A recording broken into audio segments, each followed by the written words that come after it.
बचपन के दिन, श्रीमती इंदिरा गांधी जी को समर्पित। कहानी को लास्ट तक देखें।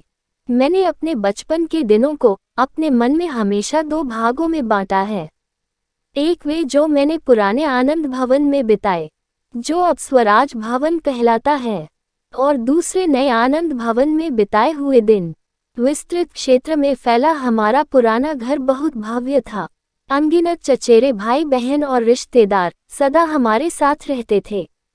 वहाँ खूब अतिथि सत्कार होता और सामाजिक तथा अन्य प्रकार की गतिविधियां चलती रहती थीं। मेरे पिता, माता और मैं ऊपरी मंजिल में रहते थे, इसलिए हमें साथ रहने का मौका तथा एकांत मिल जाता था। यह 2 कमरों के फ्लैट की तरह था।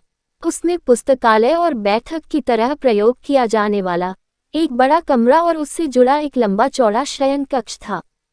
इसके साथ ही तरह तरह के चीनी मिट्टी के सामान से सजा एक बरामदा था।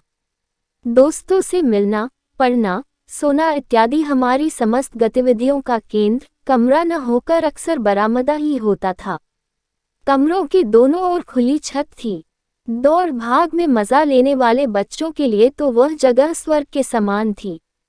मुझे अंधेरे से डर लगता था, जैसा कि शायद प्रत्येक छोटे बच्चे को लगता है। रोज शाम को अकेले ही निचली मंजिल के खाने के कमरे से ऊपरी मंजिल के अपने शयन कक्ष तक की यात्रा मुझे भयभीत करती थी। इसका मतलब था लंबे फैले हुए बरामदे को पार करना, चरमराती हुई लकड़ी की सीढ़ियों पर चढ़ना और एक स्टूल पर चढ़कर दरवाजे के हैंडल तथा बत्ती के स्विच तक पहुंचना। अगर मैंने अपने डर की बात किसी से कही होती, तो मुझे पूरा विश्वास है कि कोई न कोई मेरे साथ ऊपर आ जाता या यह देख लेता कि बत्ती जल रही है या नहीं। लेकिन उस उम्र में भी साहस का ऐसा महत्व था कि मैंने निश्चय किया कि मुझे इस अकेलेपन के भय से अपने आप ही छुटकारा पाना है। मेरी माँ स्वस्थ थी, इसलिए जरूरी था कि किसी किस्म का शोर न हो। जब वह आराम कर रही होती, तो उनका ध्यान रखते हुए मैं दबे पांव चलती और अंधेरे में ही तैयार हो जाती। ये आदतें बाद के जीवन में मेरे बहुत काम आईं। मुझे पेड़ों पर चढ़ना बहुत पसंद था, लेकिन मैं केवल आनंद के लिए ही पेड़ों पर नहीं चढ़ती थी, बल्कि इसलिए भी कि मुझे यहाँ की पहुँच से बाहर होने में खुशी मिलती।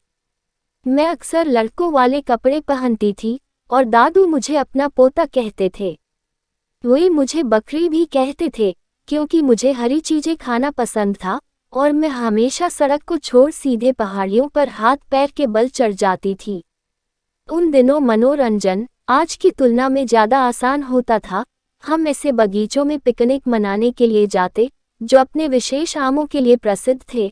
नदी किनारे मनाए पिकनिक में सबसे ज़्यादा मज़ा आता था। वहाँ हम तैरते या नाव की सैर करते।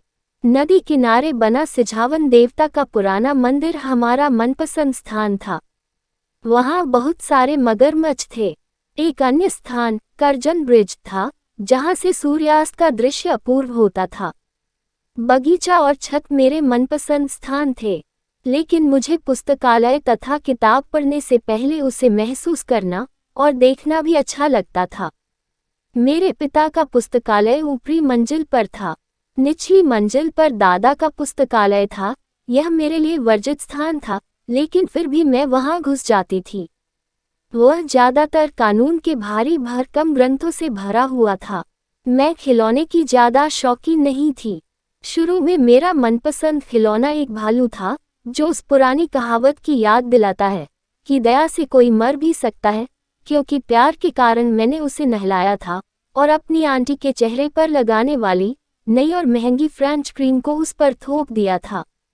अपनी रुआसी हो आई आंटी से पिटाई खाने के अलावा भालू के सुंदर बाल भी हमेशा के लिए खराब हो गए थे। ऐसी और वीडियो पाने के लिए सब्सक्राइब करें बाल मंथन हिंदी चैनल को। धन्यवाद।